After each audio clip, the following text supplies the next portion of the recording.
नमो नमः। हम सभी ने व्याकरण के सूत्रों को पढ़ा है। हम सभी ने दर्शन के सूत्रों को भी पढ़ा है। हम सभी ने वैदिक सूत्रों का भी अध्ययन किया होगा। आज हम बात करने जा रहे हैं शिक्षण के सूत्रों की, अर्थात शिक्षण के वे सूत्र जो कि हमारे शिक्षण को प्रभावी बनाते हैं, विद्यार्थियों के हृदय तक पहुंचाते हैं और हम सभी को एक वास्तविक शिक्षक बनाने की ओर प्रेरित करते हैं। तो आइए आज जानते हैं शिक्षण सूत्राणी अर्थात शिक्षण के सूत्र अर्थात मैक्सिम्स ऑफ टीचिंग के बारे में। आप सभी इस चैनल को अवश्य ही सब्सक्राइब करें और साथ ही निरंतर रूप से इसके संदेशों को प्राप्त करने के लिए नोटिफिकेशन को भी ऑन करें। अल्पाक्षरम असंदिग्धम सारवद्विश्वतो मुखम अस्तु भमनवत्यं च सूत्रम सूत्रविदो विदुः। सूत्र की एक बहुत ही सुंदर परिभाषा इस श्लोक में दी गई है और सूत्रों के बारे में जानने के लिए हम सभी को इनको अवश्य ही स्मरण रखना चाहिए। ये परिभाषा कहती है कि सूत्र वे कहलाते हैं या सूत्र उन्हें कहा जाता है जो सबसे पहली बात अल्पाक्षरम अर्थात कम से कम शब्दों से बने हुए हो। दूसरा असंदिग्धम, यहाँ पर जो अल्पाक्षरम है उसमें से हलंत म निकलेगा और हलंत म के साथ जुड़ा हुआ है अ, तो यहाँ पर असंदिग्धम ये शब्द बनेगा। और असंदिग्धम अर्थात जिसका जो अर्थ है वह अर्थ संदेह से रहित होना चाहिए, अर्थात किसी प्रकार के संदेह की स्थिति उस सूत्र में नहीं होनी चाहिए। तीसरी बात कहते हैं सारवत, अर्थात वह सार रूप में, निचोड़ के रूप में, रस के रूप में होना चाहिए। विश्वतोमुखम, सारवत में से ये हलंत द निकलेगा तो यहां पर बच जाता है वि। तो विश्वतोमुखम अर्थात उस सूत्र को जिन बातों को कहना है, जो भी अर्थ उस सूत्र के माध्यम से उसके पाठक, उसके पढ़ने वाले तक पहुंचने चाहिए, वह समस्त अर्थों का वाचक होना चाहिए, उन समस्त अर्थों का मुख के रूप में वह सूत्र होना चाहिए। फिर कहा गया है अस्तोभम, अस्तोभम यहां पर अस्तोभम। और दूसरा है अनवद्यम, अनवद्यम। तो अस्तोभम अर्थात वह जो सूत्र है वह सूत्र निरर्थक शब्दों से रहित होना चाहिए।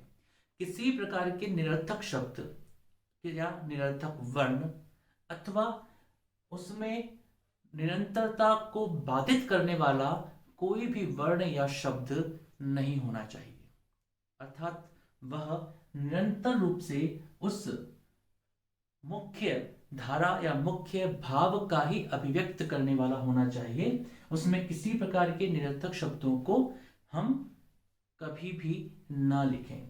और दूसरा आता है अनवद्यम, अनवद्यम अर्थात किसी भी प्रकार के अर्थ दोष या किसी प्रकार के दोष से रहित वह सूत्र होना चाहिए। तो यदि हम देखते हैं कि सूत्र के जो लक्षण है उसे परिभाषित किया गया है, उसके अंतर्गत कितनी बातें आई हैं, तो पहला है अल्पाक्षरम, दूसरा है असंदिग्धम, तीसरा है सारवत, चौथा है विश्वतोमुखम और फिर है अस्तोभम और फिर है अनवद्यम।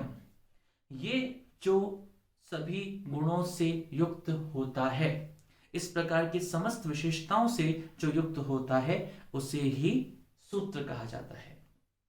अब हम जब बात करते हैं शिक्षण सूत्रों की, तो शिक्षण के सूत्र क्या होते हैं, शिक्षण के सूत्रों से क्या उद्देश्य पूरा होने वाला है, इसके बारे में जानते हैं। देखिए, सबसे पहली बात है कि शिक्षण अपने आप में एक प्रक्रिया है और शिक्षण के माध्यम से हम विद्यार्थी और शिक्षक जो हैं वे दोनों का जुड़ाव, उन दोनों का आपस में विचार विमर्श, उन दोनों में परस्पर एक संवाद की स्थापना होती है। ये संवाद जितना सशक्त होगा, जितना हृदय तक पहुंचने वाला होगा, जितना समझ में आने के लिए योग्य होगा, जितना अवबोध या अधिगम के स्तर को सुदृढ़ बनाने वाला होगा, उतना ही यह शिक्षण प्रभावी होगा।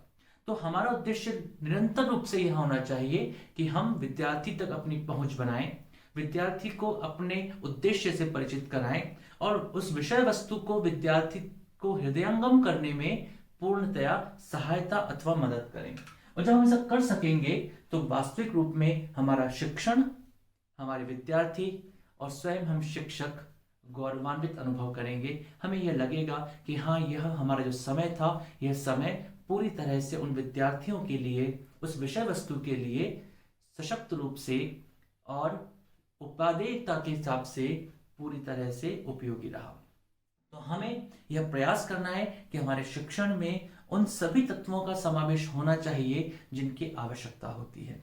अब जब हम विद्यार्थी से शिक्षण को के माध्यम से उस शिक्षक को जोड़ने की बात करते हैं, तो एक तरफ विद्यार्थी है जिसका अपना एक पूर्व ज्ञान है, दूसरी तरफ एक शिक्षक है जो कि उस विषय के विशेषज्ञ के रूप में उस विद्यार्थी के सम्मुख है, और एक तरफ है वह शिक्षण की प्रक्रिया जिसके माध्यम से हमें इन दोनों को जोड़ना है। तो यदि शिक्षक विद्यार्थी की आवश्यकता को न समझ पाए, शिक्षण की प्रक्रिया को सही तरीके से न अपना पाए, तो शिक्षक भले ही कितना भी विषय में पारंगत हो, वह विद्यार्थियों के लिए अनुकूल और उपयोगी नहीं बन सकेगा। अतः हमारा प्रयास यह होना चाहिए कि जब हम शिक्षण करें तो हमें शिक्षण में कहां से कहां तक जाना है, किस स्थान से शुरुआत करनी है और किस स्थान तक हमें अपने आप को लेकर के जाना है, उस विद्यार्थी तक पहुंचाना है। तो इन दोनों के लिए स्थान कहां से रवाना होना है और कहां को जाना है। देखिए, इस बात को ऐसे भी समझ सकते हैं कि यदि हमें ये पता हो कि हमें प्रारंभ कहां से करना है और अंत कहां पर करना है, तो हमारा कार्य आसानी से हो जाएगा। हमें अपनी यात्रा के बारे में मालूम हो कि हमें यात्रा को यहाँ से प्रारंभ करना है और यहाँ तक अंत करना है, तो हमारी यात्रा निश्चित समय में निश्चित उद्देश्यों की पूर्ति करने वाली होगी और लक्ष्य को प्रदान करने वाली होगी।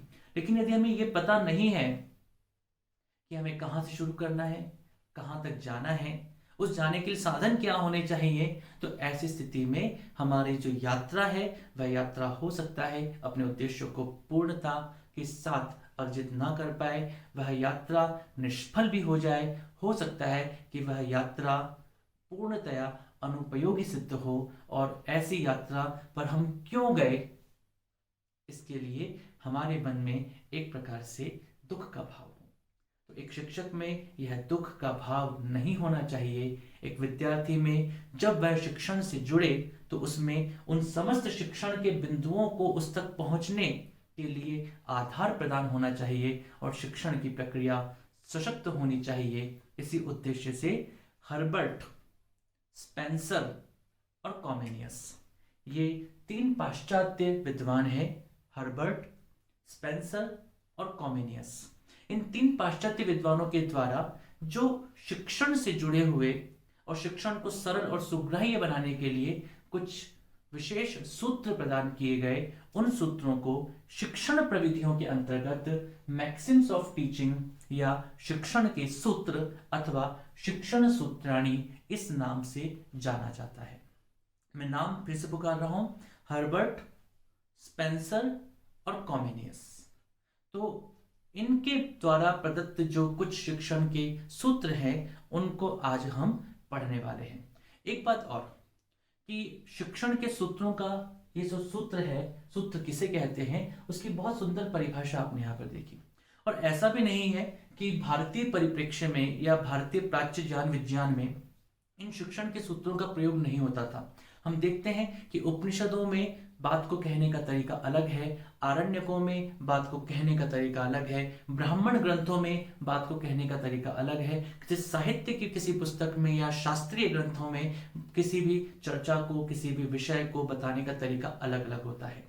तो निश्चित रूप से उन सभी ग्रंथों में, उन सभी शास्त्रीय तत्वों में और प्राचीन गुरुकुलों में इस प्रकार के शिक्षण सूत्रों का प्रयोग होता रहा था। तो आइए हम जानते हैं, हम सीखते हैं, हम समझते हैं कि कौन कौन से मैक्सिम्स ऑफ टीचिंग है, कौन कौन से शिक्षण के सूत्र हैं।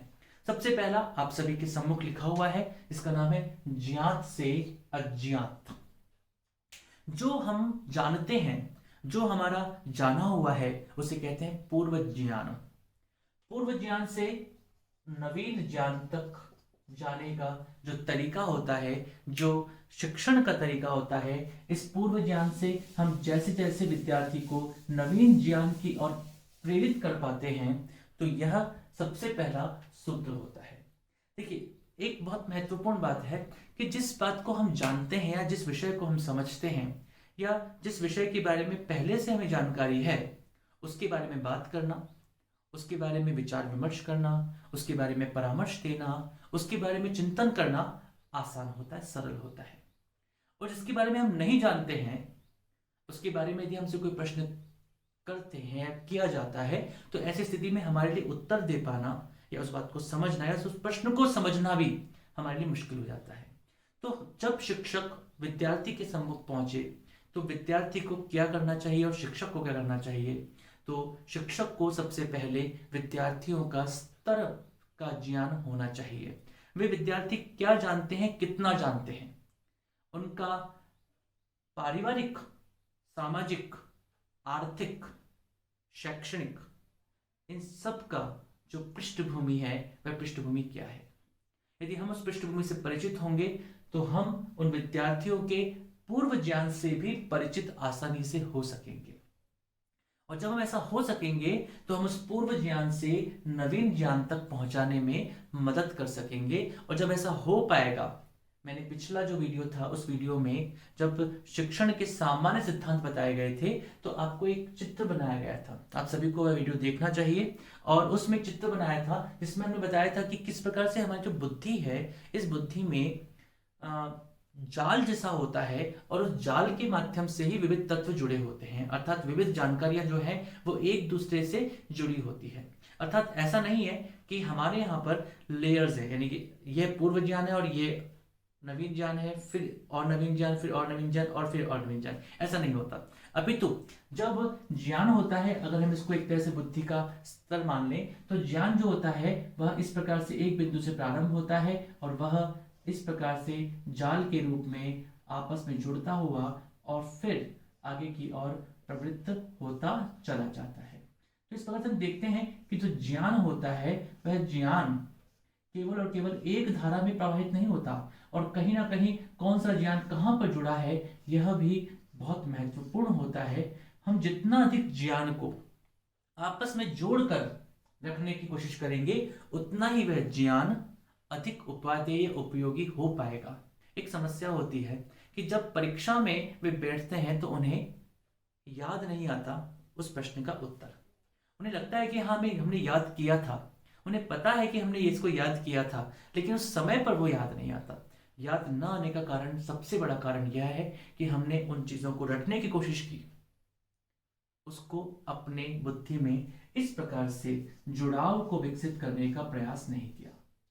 यदि ये जुड़ाव होता, तो ऐसी स्थिति में हम कहीं ना कहीं से किसी ना किसी जगह पे पहुंच जाते।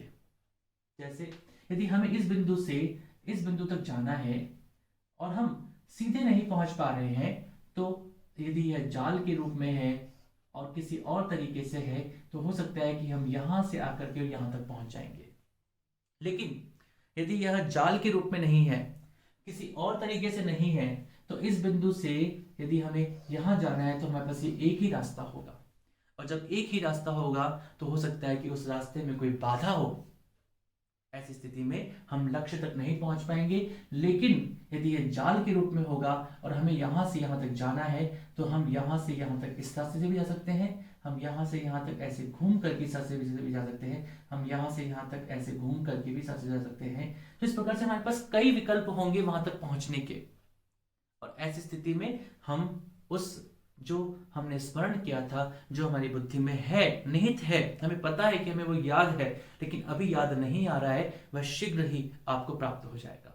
तो हमें इस प्रकार से प्रत्येक ज्ञान को, प्रत्येक नवीन ज्ञान को अपने पूर्व ज्ञान से जोड़ने का प्रयास करना चाहिए। हम स्वयं पढ़ रहे हो तब भी हम ऐसा करें। यदि शिक्षक अपने विद्यार्थियों को उस नवीन ज्ञान को दे रहे हैं, तो वे भी उसी प्रकार से कार्य करें, उसी प्रकार से प्रयत्नशील रहें। स्थूल से सूक्ष्म की ओर। स्थूल अर्थात किसी भी विषय की स्थूल जानकारी। स्थूल अर्थात मोटा, अर्थात मोटे मोटे रूप में हम इस विषय को कैसे समझेंगे। तो यदि हमें श्रीमद् भगवत गीता के बारे में बात करनी है या हमें रामायण के बारे में बात करनी है, तो हम रामायण की जो कथा है, क्योंकि कई विद्यार्थियों ने हो सकता है कि रामायण देखी हो, कई विद्यार्थियों ने रामायण के बारे में सुना हो, उस कथा को हम 10 मिनट में 15 मिनट में पूरी तरह से उनके सामने प्रस्तुत कर सकते हैं। यह जो जानकारी थी, ये जानकारी हो गई उसका स्थूल ज्ञान। लेकिन हम धीमे धीमे स्थूल से सूक्ष्म की ओर आगे बढ़ते हैं, और जब हम स्थूल से सूक्ष्म की ओर आगे बढ़ते हैं तो धीमे धीमे उसके बारे में हम और अधिक जानकारियां, किस किस प्रकार से उसके कांड हैं, क्या क्या चीजें हैं, उन सब के बारे में जानकारियों को लेते चलते हैं। तो इसलिए सबसे पहला स्थूल जानकारी विद्यार्थी तक पहुंचनी चाहिए और उसके पश्चात उसकी सूक्ष्म जानकारी तक विद्यार्थियों को पहुंचाने का प्रयास करना होगा। इस तरह से फायदा यही होगा कि हम इस तरह का एक जाल बना पाएंगे स्थूल और सूक्ष्म के बीच में, और यह अधिक आसान होगा विद्यार्थियों को उस विषय वस्तु के स्मरण करने के लिए। ये जाल बहुत महत्वपूर्ण है, और इसलिए मैं बार बार इस जाल की बात कर रहा हूं।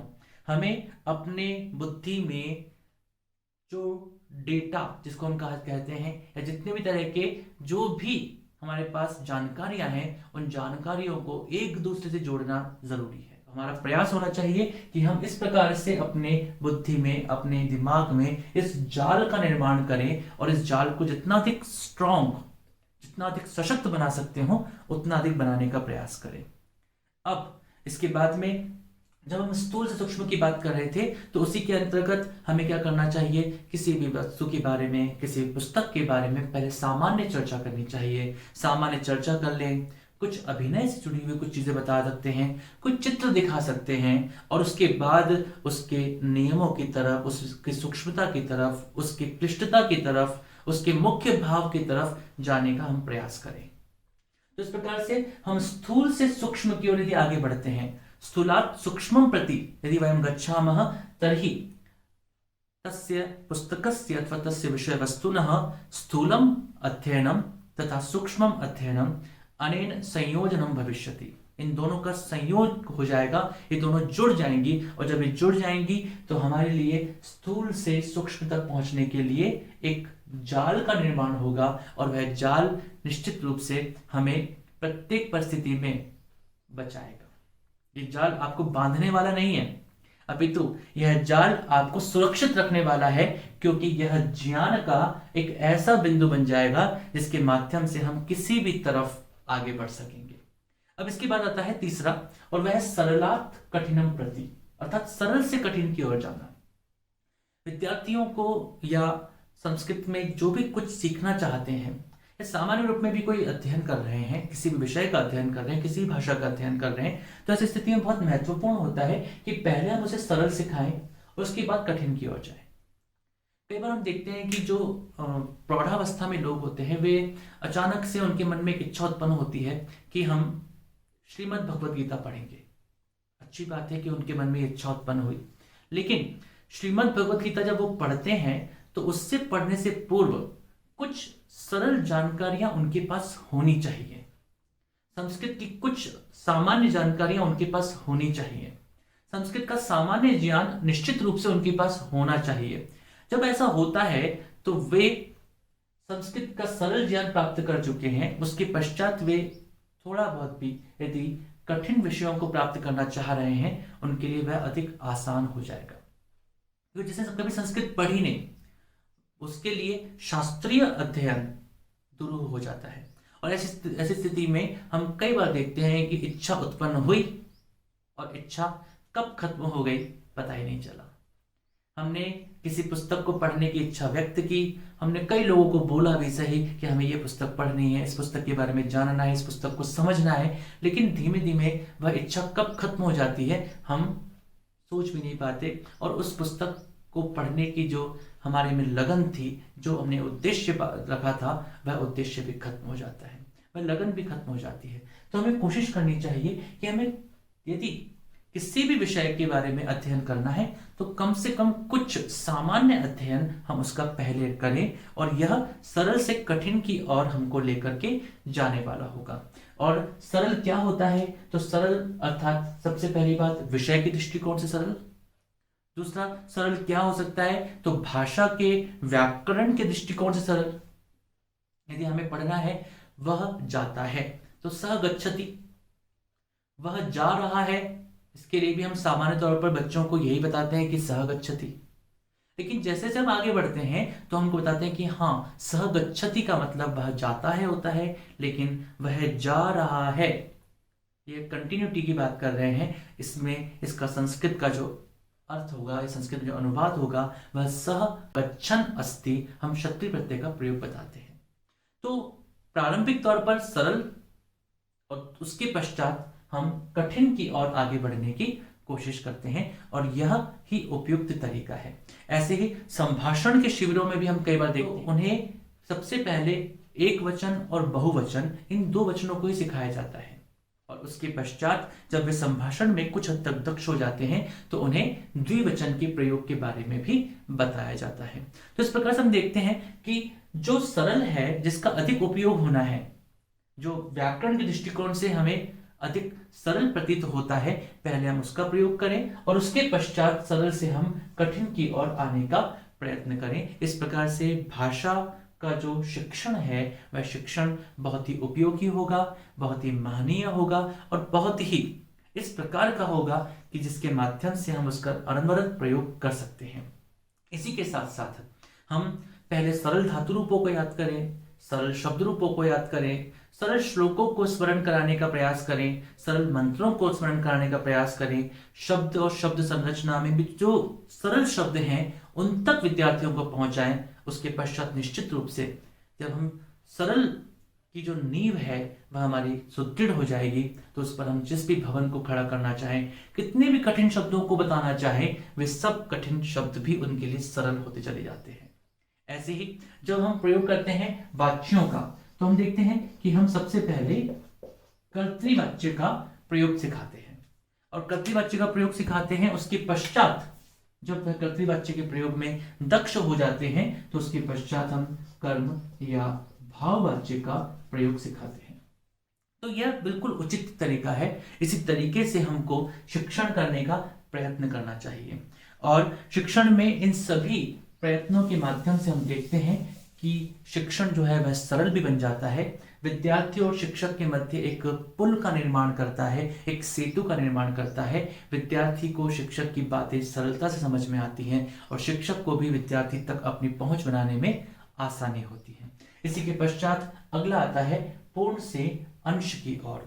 पूर्ण अर्थात पूर्णता, किसी भी विषय की पूर्णता, और दूसरा आता है अंश अर्थात उस विषय का अलग अलग अंश, अलग अलग उसके भाग। यथा हम कोई कथा सिखा रहे हैं या कथा पढ़ा रहे हैं, तो कथा शिक्षण में यह बहुत उपयोगी हो सकता है। और कथा शिक्षण के अंतर्गत हम देखते हैं कि सबसे पहले जब हमें कोई बड़ी कथा पढ़ानी है, जैसे हितोपदेश ग्रंथ पढ़ाना है, और हितोपदेश ग्रंथ पढ़ाना है, तो हम क्या करेंगे? सबसे पहले हम हितोपदेश ग्रंथ में कौन कौन सी कथाएं आने वाली है या कौन कौन सी कथाएं प्रमुख रूप से आएंगी, उसके बारे में एक सामान्य सी जानकारी, संक्षिप्त। यह संक्षेप जो है यह प्रत्येक पुस्तक के प्रारंभ में भी होता है।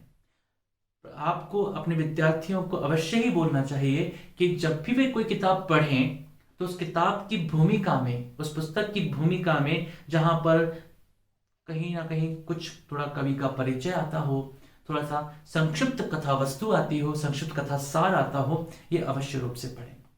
इसके पढ़ने से लाभ यह होता है कि हम उस पुस्तक को पूर्ण रूप में जान चुके हैं कि उसमें कौन कौन से लोग आने वाले हैं, कौन कौन सी घटनाएं आने वाली हैं, किन किन विषयों पर चर्चा होने वाली है। ये पूर्णता के साथ एक बार को तो हमारे पास आ गया। अब इसके अलग अलग अंशों को समझने के लिए उस किताब को जब हम पढ़ेंगे, उस पुस्तक को हम जब पढ़ेंगे, तो इसके माध्यम से हम देखेंगे कि उस पुस्तक का पढ़ना, उस पुस्तक का समझना, उस पुस्तक के विभिन्न भागों की जानकारी प्राप्त करना आसान हो जाएगा। उस पुस्तक के विभिन्न अंशों के जो व्याकरण के बिंदु हैं उनको समझना भी आसान हो जाएगा, साहित्यिक बिंदुओं को भी समझना आसान हो जाएगा। यह व्याकरण में भी बहुत उपयोगी सूत्र है। कैसे? जैसे कि इको एनर्जी एक सूत्र है, आप सब परिचित होंगे। इको एनर्जी सूत्र को यदि हम पूर्णता के साथ सबसे पहले रखते, और इस पूर्णता के साथ रखने के पश्चात सब उसको हम अलग अलग करें, अर्थात इक क्या होते हैं, यण क्या होते हैं और अच क्या होते हैं, हम ये बताएं। और यह बताने के पश्चात इसके पूर्ण अर्थ को समझाएं। अर्थात इको एनर्जी सबसे पहले पूर्ण रूप में पूर्णता के साथ हमारे सम्मुख आएगा, उसके पश्चात उसका अंश, अलग अलग जो भाग है उन भागों को हम समझाएंगे, और जब ये भागों को समझा देंगे तो अपने आप यह स्पष्ट हो जाएगा कि इसका यह विशिष्ट अर्थ क्यों हुआ, इसका कहाँ प्रयोग किया जाना है। ये सही बातें हमें स्पष्टता के साथ समझ में आ जाएंगी। तो इसलिए पूर्ण से अंश की और पूर्णात अंशम प्रति, यह भी अपने आप में एक महत्वपूर्ण शिक्षण सूत्र है। इसके पश्चात आता है विश्लेषण से संश्लेषण की ओर। पिछली वीडियो में भी बताया गया था और उससे पूर्व की वीडियो में भी आपने देखा होगा, और नहीं देखा है तो भी आप अवश्य देखें, क्योंकि वो बहुत ही आवश्यक वीडियोस हैं। और उसमें बताया गया था कि संस्कृत जो भाषा है वह एक संश्लेषणात्मकी भाषा है। देखिए, हम जब भी शिक्षण करते हैं तो जो हमें सिखाना है, जो हमें बताना है, जिसको हमें पढ़ाना है, यदि उसके बारे में हमें जानकारी कम है तो ऐसी स्थिति में हमारा शिक्षण प्रभावी नहीं बन पाएगा। तो हमारा प्रयास निश्चित रूप से यह होना चाहिए कि हम सबसे पहले उस विषय वस्तु के बारे में जाने जो हमें पढ़ाई जानी है। तो सबसे पहला हमें क्या पढ़ाना है, तो सबसे पहले हमारी संस्कृत भाषा पढ़ानी है। अब संस्कृत भाषा में जो पढ़ाना है, हमें कथा पढ़ानी है, व्याकरण पढ़ानी है, हमें दर्शन पढ़ाने हैं, या विविध साहित्य शास्त्र के ग्रंथ पढ़ाने हैं, अथवा विशिष्ट कोई पाठ पढ़ने हैं, तो उसके बारे में हमारी जानकारी होनी चाहिए। तो संश्लेषण और विश्लेषण, किसी चीज को संश्लिष्ट करना और विश्लेषित करना। तो सबसे पहले संस्कृत के संश्लेषणात्मक स्वरूप को जानें, और जब हम उसको जान सकेंगे तो सबसे इंपॉर्टेंट बात यह है कि हम विश्लेषण से संश्लेषण या संश्लेषण से विश्लेषण, हम किसी भी प्रकार से इस सूत्र का प्रयोग कर सकते हैं। जैसी भी आवश्यकता हो उस आवश्यकता के अनुसार हम इस सूत्र का प्रयोग कर पाए। जैसे हमने यहाँ पर पूर्ण से अंश की बात की थी, पूर्ण को हम यदि संश्लेषण रूप मान लें और विश्लेषण अंश को मान लें, तो यह एक प्रकार से पूर्ण से अंश का पूरक नियम होता है, पूरक सूत्र होता है। यदि कभी प्रश्न आता है कि पूर्ण से अंश का पूरक सूत्र कौन सा है, तो उसका उत्तर होगा विश्लेषणात् संश्लेषणम प्रति, विश्लेषण से संश्लेषण की ओर। अब जब यहां पर बात की जाती है कि विश्लेषण से संश्लेषण की ओर कैसे जाते हैं, तो तरीका यह रहेगा कि यदि हम संधि विच्छेद में राम धन इंद्र यह कहते हैं, तो यह विश्लेषित रूप है इसका, और हम इसकी तरफ माध्यम से जाएंगे रामेंद्र। इसी प्रकार से रमा धन ईशः, यदि हम यहाँ पर कहते हैं तो हम बनाएंगे रमेशः। यह विश्लेषित स्वरूप है, और यहाँ पर जो रमेशः बना है या रामेंद्र बना है यह संश्लेषित रूप है। तो विश्लेषण से संश्लेषण की ओर जाने की जो प्रक्रिया है उससे शिक्षण सूत्र में महत्वपूर्ण स्थान यहाँ पर हम देखते हैं। इसी प्रकार से शब्दों की व्युत्पत्ति, जैसे कहा गया कि पठ धातु में यदि त्वा प्रत्यय जोड़ेंगे तो क्या बनेगा, तो उत्तर आएगा पठित्वा।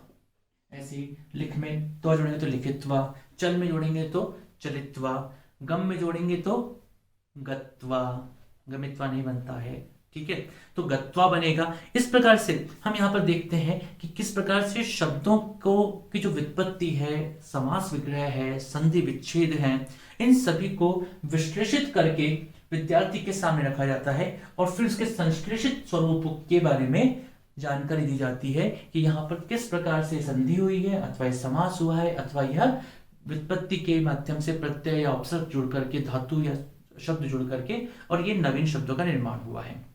इसी के साथ साथ कई विद्यार्थी जो होते हैं या कई परीक्षाओं में हम देखते हैं कि एक भाषा से दूसरी भाषा में अनुवाद के बारे में भी बात की जाती है।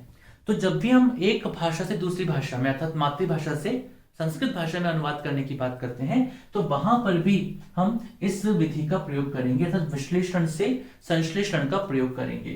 यथा प्रश्न आता है कि रवि घर से बाहर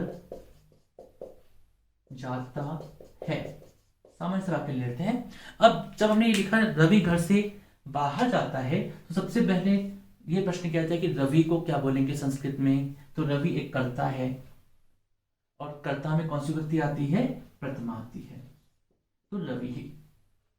अब घर से बाहर, तो घर से बाहर अर्थात घर से अलग हो रहे हैं, तो घर से इसको संस्कृत में क्या कहेंगे, तो पंचमी का प्रयोग होगा, तो हो जाएगा गृहात। यहाँ पर त की जगह पर द भी हो सकता है संधि के हिसाब से। और बही बाहर के लिए होता है, तो गृहात बही है। जाता है वर्तमान काल का है, यह कर्ता जो है वो एक वचन में आ रहा है, प्रथम पुरुष के लिए प्रयोग होना है, तो नट लकार प्रथम पुरुष एक वचन में गम धातु से क्या बनेगा, गच्छति। तो हम यहाँ पर देखते हैं कि हमने यहाँ पर अलग अलग शब्दों को पहले लिया, उसकी संस्कृत बनाई, उसका संस्कृत का में अनुवाद देखा, उसको लिखा, और इसके माध्यम से संपूर्ण वाक्य का संश्लिष्ट रूप हमारे सामने आ गया। अर्थात यहाँ पर जब हम मातृभाषा से या किसी भी अन्य एक भाषा से दूसरी भाषा में अनुवाद करते हैं, तब भी हम इस विश्लेषण से संश्लेषण के सूत्र का प्रयोग करते हैं। आगमन और निगमन विधि किस प्रकार से उपयोगी होती है व्याकरण शिक्षण में, आइए जानते हैं। सबसे पहले है आगमन, और आगमन शब्द का जो अर्थ होता है वह उदाहरण, तो उदाहरणानाम प्रस्तुति, अर्थात उदाहरणों की प्रस्तुति। और जो निगमन शब्द है, उस निगमन शब्द का जो अर्थ होता है वह होता है नियमान प्रति गमन, नियमों की ओर जाना। अर्थात सबसे पहले आगमन अर्थात उदाहरणों को प्रस्तुत करना, और निगमन अर्थात नियमों की ओर लेकर के जाना। तो उदाहरणों को प्रस्तुत करना और उदाहरणों के माध्यम से नियमों की ओर लेकर के जाना। पहले उदाहरण बताने हैं, फिर नियम बताने हैं। अर्थात पहले हम उदाहरण देंगे बहुत सारे, यथा जैसे कि विद्यालयः,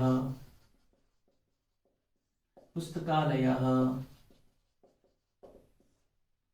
ग्रंथालयः, इस प्रकार से हम उदाहरण दिए, और इन उदाहरणों को देकर के हम उसमें कहते हैं कि ग्रंथ धन आलयः, पुस्तक धन आलयः, विद्या धन आलयः। अर्थात विद्या में आ है, आलय में आ है, दोनों जुड़ गए तो आ बन गए। इसी प्रकार से पुस्तक में अ है अंत में, और आलय के प्रारंभ में आ है तो पुस्तक में पुस्तकालय बन गए। ऐसे ग्रंथ में भी अ है और आलय में आ है तो ग्रंथालय बन गए। ऐसे ही यदि उदाहरण देंगे नदीशः, इसी प्रकार उदाहरण देंगे लघुर्मी, इसी प्रकार उदाहरण देंगे पितृणम। तो यहाँ पर हम देखते हैं कि दीर्घ की बात यहाँ पर की जा रही है कि यहाँ पर जो अ अथवा आ दोनों मिलते हैं तो वे आ बन जाते हैं। छोटी ई अथवा बड़ी ई आपस में मिलते हैं तो बड़ी ई बन जाते हैं। छोटा ओ और बड़ा ओ यदि आपस में मिलते हैं तो बड़ा ओ बन जाते हैं। ह्रस्व री और दीर्घ री आपस में मिलते हैं तो दीर्घ ऋकार बना देते हैं। तो इस प्रकार से हम यहाँ पर देखते हैं कि किस तरीके से उदाहरण दिए गए, ऐसे अनेक उदाहरण दिए जाने चाहिए, और उन उदाहरणों के माध्यम से हम ये सिखाएं कि किस प्रकार से यहाँ पर दीर्घ संधि हुई है और उसके पश्चात उस नियम की ओर लेकर के जाएं। सूत्र की ओर जाना है तो अकह सवर्णित दीर्घ के माध्यम से हम उसको सूत्र की ओर लेकर के जाएं। तो सबसे पहली बात उदाहरणों को बताना है, उदाहरण में क्या हुआ है उसको स्पष्ट करना है, और फिर उसके माध्यम से नियमों का स्वयं निर्माण करना है, अथवा जो नियम प्रदत्त हैं उन प्रदत्त नियमों को उनसे जोड़ करके रखना है, उनसे वहां के उसकी संगति बैठानी है। तो ये सब कुछ जो तरीका होता है, ये तरीका आगमन से निगमन विधि के माध्यम से होता है, और इस माध्यम से हम उदाहरणों को प्रस्तुत करके नियमों तक पहुंचाने का, नियमों तक विद्यार्थी को लेके जाने का, नियमों के बारे में बात करने का जो कार्य करते हैं, यह कार्य व्याकरण को सरस भी बनाता है। क्योंकि व्याकरण के लिए कहा जाता है कि बहुत ही नीरस विषय है, लेकिन व्याकरण को सरस बनाने में यह जो विधि है, यह जो सूत्र है, यह सूत्र अत्यंत उपयोगी हो सकता है। इसी के पश्चात जो अगला हमारा जो सूत्र है वह सूत्र आता है अनिश्चित से निश्चित की ओर। अनिश्चित से निश्चित की ओर अर्थात हम सबसे पहले विद्यार्थियों को जब जानकारी प्रदान करते हैं, जब शिक्षण कराते हैं, तो उन्हें कुछ जानकारियां देते हैं। वे जानकारियां हो सकती हैं कि भाषा के जो उच्च स्तर हो, उच्च स्तर के अनुरूप ना हो। लेकिन प्रारंभिक रूप में जो जानकारियां होती हैं वे जानकारियां हर दृष्टिकोण से निश्चित जानकारी नहीं, अपितु भाषा के दृष्टिकोण से जो उस समय पर उसकी आवश्यकता है, जो उसका स्तर है, उस स्तर के अनुसार दी जाती है। और धीमे धीमे हम आगे बढ़ते हैं और फिर उसके पश्चात उसको निश्चित जानकारियां प्रदान करते हैं। जैसे सामान्य नियम सबसे पहले बताए जाते हैं और विशिष्ट नियम उसके बाद बताए जाते हैं। जैसे आप सब ने बचपन में याद किया होगा, कर्ता ने कर्म को करण से संप्रदान के लिए, अपादान से अलग होना, संबंध का के की रा रे री में पे अधिकरण में पे पर संबोधन हे अरे। तो एक सामान्य नियम है, लेकिन जैसे ही उपपद विभक्ति आती है तो हिंदी का यह नियम संस्कृत में काम नहीं करता, और वहां पर हम फिर विद्यार्थियों को अलग से बताते हैं, अलग से कहते हैं कि विद्यार्थियों देखो, यहाँ पर भले ही हिंदी में को आ रहा है, लेकिन आपको इसके अंदर यह विभक्ति करनी है। जैसे रामम विना दशरथः मृतः, राम के बिना दशरथ मर गए। तो राम के बिना, तो यहां पर तो राम के बिना अर्थात का के की के हिसाब से षष्ठी का प्रयोग होना चाहिए, संबंध का प्रयोग होना चाहिए, लेकिन फिर हम कहेंगे नहीं, बिना के योग में द्वितीया, तृतीया या पंचमी, इन तीनों में से कोई विभक्ति लगानी है। तो उत्तर बनेगा रामम बिना अथवा रामेण बिना अथवा रामात बिना। तो शुरुआत में सामान्य नियम बताया गया, और जब वह विद्यार्थी भाषा के क्षेत्र में और आगे बढ़ता है तो उसको धीमे धीमे विशिष्ट नियमों की तरफ जानकारी प्रदान की जाती है। ये जो सामान्य नियम थे, ये नियम तो थे, लेकिन ये अनिश्चित नियम थे, और जैसे हम आगे बढ़े तो हमने उनके विशिष्ट नियमों के बारे में बात की, उनके अपवादों के बारे में बात की, उनके विकल्पों के बारे में बात की, तो ये कहलाए निश्चित नियम। जैसे हम अस्मत् शब्द को देखते हैं, तो अस्मत् शब्द में अहम आवाम वयम, ये प्रथमा विभक्ति है। फिर बनता है माम आवाम अस्मान, यह द्वितीय विभक्ति है। तो यहां पर जब प्रारंभिक तौर पर विद्यालय में विद्यार्थियों को अस्मत् शब्द बताए जाते हैं तो उन्हें इसी प्रकार से अहम आवाम वयम, माम आवाम अस्मान, मया आवाभ्यम अस्माभिः, मह्यम आवाभ्यम अस्मभ्यम, मत आवाभ्यम अस्मत्, मम आवयो अस्माकम, मयि आवयो अस्मासु, इस प्रकार से बताया जाता है। लेकिन जब भाषा का उनका स्तर थोड़ा और बढ़ता है तो उसके स्थान पर बताया जाता है कि जहां पर आपने द्वितीय विभक्ति का प्रयोग किया था, माम आवाम अस्मान, इसमें एक वैकल्पिक रूप भी बनता है, और वो क्या बनता है, मां नौ न। अर्थात द्वितीय में माम आवाम अस्मान तो आपने पढ़ा था, लेकिन इसके साथ साथ वहां पर मां नौ न, यह भी रूप बनता है। चतुर्थी में जहां पर हमने मह्यम आवाभ्यम अस्मभ्यम पढ़ा था, उसके साथ साथ में नौ न, यह वैकल्पिक रूप भी बनता है। और जहां पर षष्ठी में हमने पढ़ा था मम आवयो अस्माकम, वहां पर भी में नौ और न, यह भी वैकल्पिक रूप बनता है। तो इस बात से हम देखते हैं कि प्रारंभिक तौर पर नियम बताए गए, शब्द रूप भी बताए गए, धातु रूप भी बताए गए, लेकिन उसके समस्त रूपों का वर्णन नहीं किया गया।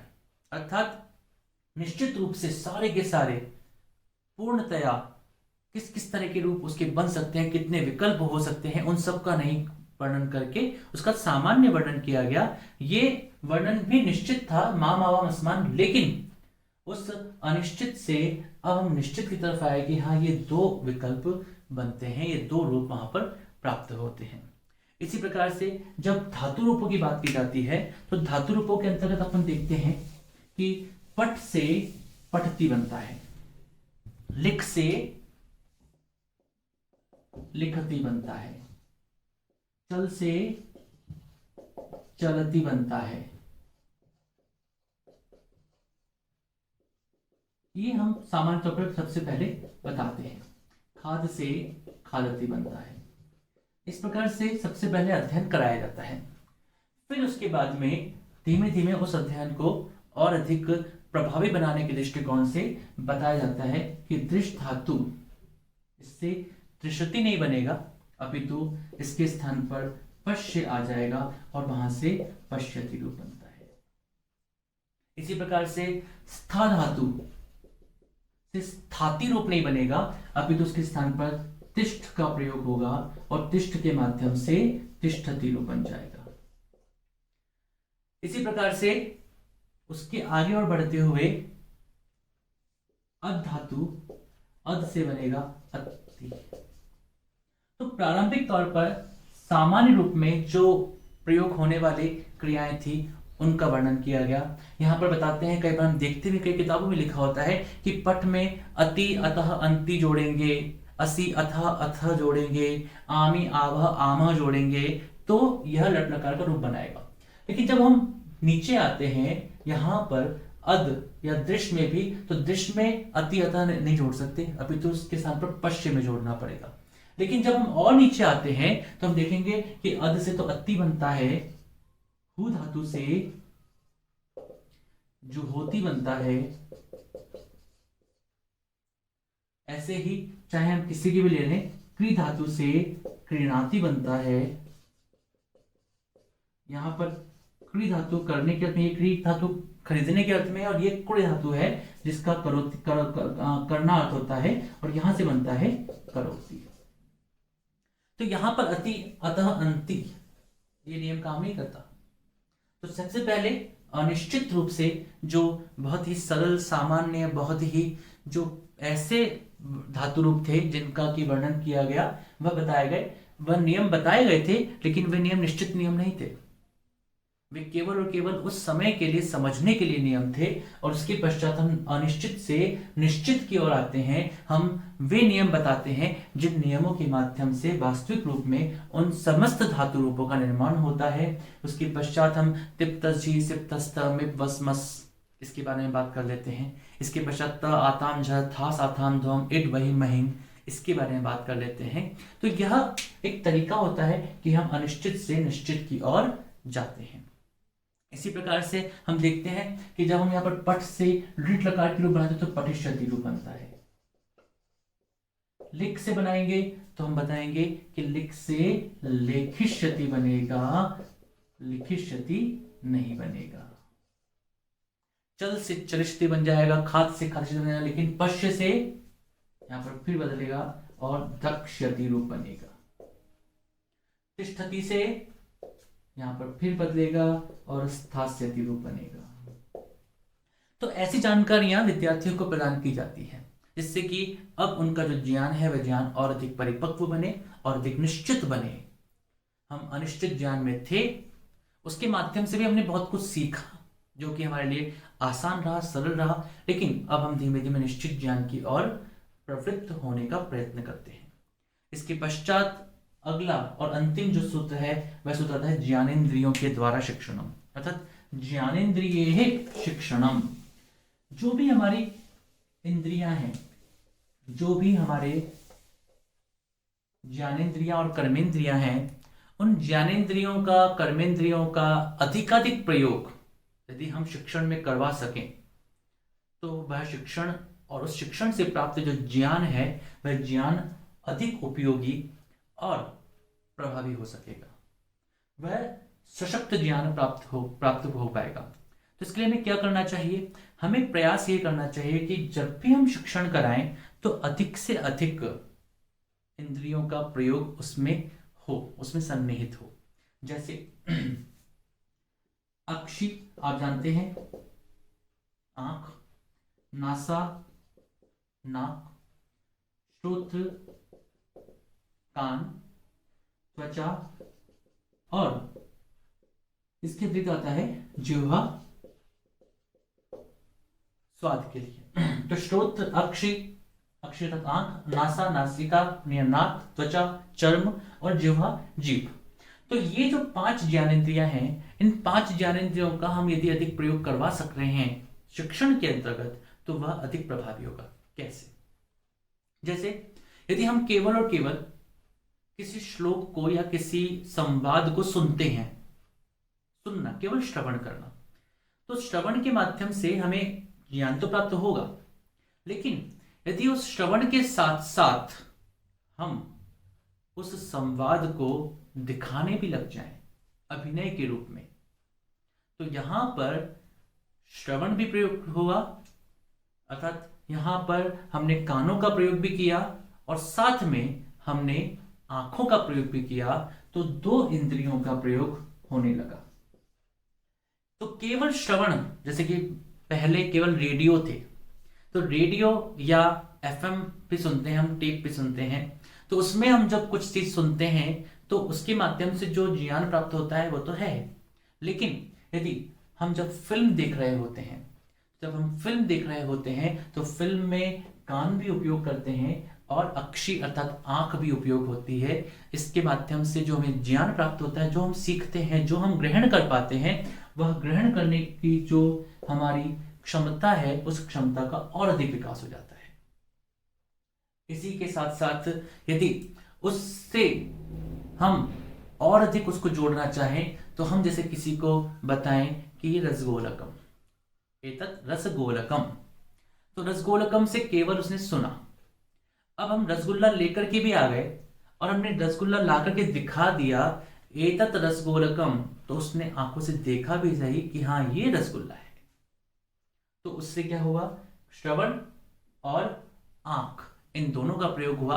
अब यदि उसे हम उस रसगोलकम को हम उसे स्वाद भी कराएं, चखाएं भी सही, मेरी ओर से आप सभी रसगुल्ला खाएं, रसगोलकम का सेवन करें और आपके जीवन में भी ये मिठास बनी रहे, शिक्षण के तरीके से भी, और यह आनंद आपको प्राप्त होता रहे। तो इसलिए तो रसगोलकम जो है, जहां पर हमने केवल सुना तो उससे ज्ञान तो प्राप्त हुआ, लेकिन उसके मुकाबले में जब वह रसगुल्ला हमको दिखाई भी दिया तो वह ज्ञान और अधिक प्राप्त हुआ। और उसके अतिरिक्त जब हमने उसको स्वाद चखने के लिए प्रदान किया, तो उसके माध्यम से जो ज्ञान था, वह ज्ञान उसको और अधिक प्राप्त हुआ।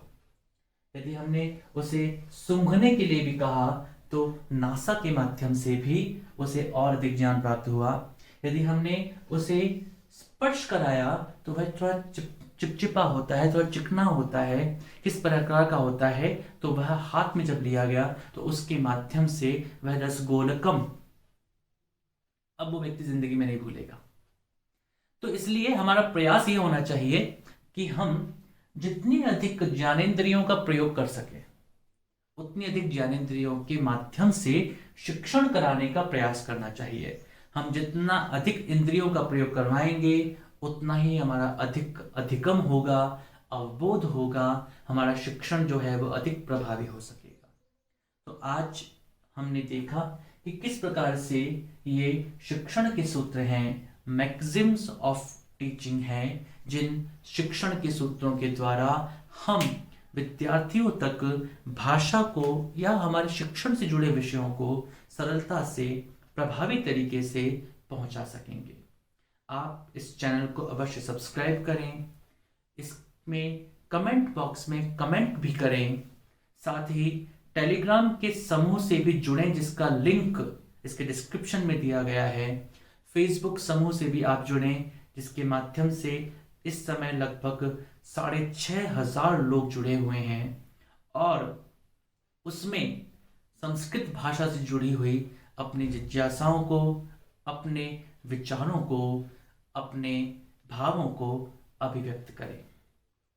यह शिक्षण प्रविधि का वीडियो था, जिसमें आज हमने शिक्षण सूत्रों पर चर्चा की। इस तरह की वीडियोस और आते रहेंगे। आप इसे सब्सक्राइब करें और नोटिफिकेशन को ऑन करें, जिससे कि हमारे जो ये वीडियोस हैं, उन वीडियोस के जो आने वाले वीडियोस हैं, उनके भी संदेश आपको प्राप्त होते रहें। शिक्षण विधियों में यह 8वां वीडियो है। आपको इससे पूर्व के समस्त वीडियोस को देखना चाहिए, उन्हें समझने का प्रयास करना चाहिए। यह एक क्रमिक अध्ययन है शिक्षण प्रविधियों का। यदि हम उसमें से किसी भी वीडियो को छोड़ते हैं, तो उसके कारण से हमारे शिक्षण प्रविधि में जो स्तर बनना चाहिए, जो नींव बननी चाहिए, वह नींव कहीं ना कहीं कमजोर रह जाएगी। भवद्भ्यः सर्वेभ्यः धन्यवादः। नमो नमः, शुभम भवतु, पुनर्मिलामः।